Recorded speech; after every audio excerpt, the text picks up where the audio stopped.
നിങ്ങളിലേക്ക് സ്വർണ്ണവില കൃത്യമായി എത്തിക്കുന്ന ഈ ചാനൽ സബ്സ്ക്രൈബ് ചെയ്യാനും നോട്ടിഫിക്കേഷൻ ലഭിക്കുവാനായി ബെല്ലൈക്കൺ അമർത്താനും മറക്കരുത്.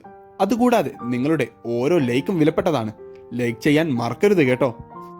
സ്വർണം വാങ്ങുന്നവർക്ക് ഏറെ പ്രതീക്ഷ നൽകിക്കൊണ്ട് സംസ്ഥാനത്ത് ഇന്ന് സ്വർണ്ണ വിപണിയിൽ കുറവാണ് രേഖപ്പെടുത്തിക്കൊണ്ടിരിക്കുന്നത്.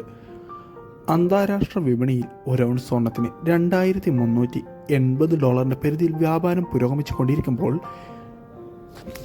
സംസ്ഥാനത്ത് ഇന്ന് വിപണിയിൽ കുറവ് നേരിടാൻ കാരണമായി. കഴിഞ്ഞ ആഴ്ച അത്യുഗ്രൻ ഇടിവ് നേരിട്ടതിന് ശേഷം വിപണിയിൽ വർധനവ് നേരിട്ടത് സ്വർണം വാങ്ങാനുള്ളവർക്ക് നിരാശ നൽകിയിരുന്നു. ഏകദേശം 3000 രൂപയുടെ മുകളിലാണ് കഴിഞ്ഞ ആഴ്ചകളിൽ വിപണിയിൽ ഇടിവ് രേഖപ്പെടുത്തിയെങ്കിലും വീണ്ടും വിപണിയിൽ വർധനവ് രേഖപ്പെടുത്തിയത് സ്വർണം വാങ്ങാനുള്ളവരെ നിരാശപ്പെടുത്തിയെങ്കിലും ഇന്ന് വീണ്ടും കുറവാണ് രേഖപ്പെടുത്തിക്കൊണ്ടിരിക്കുന്നത്. സംസ്ഥാനത്ത് 22 ക്യാരറ്റ് സ്വർണ്ണവിലയിൽ 1 ഗ്രാമിന് 20 പവന് 160 രൂപയുടെയും ഇടിവ് രേഖപ്പെടുത്തിക്കൊണ്ട് ഇന്നത്തെ 22 ക്യാരറ്റ് സ്വർണ്ണവില 1 ഗ്രാമിന് 6320 പവന് 50,560 രൂപയിലുമാണ് വ്യാപാരം പുരോഗമിച്ചുകൊണ്ടിരിക്കുന്നത്. വിപണിയിലെ അപ്ഡേറ്റ്സുകൾക്കും വാർത്തകൾക്കുമായി ചാനൽ സബ്സ്ക്രൈബ് ചെയ്യാൻ മറക്കരുത്.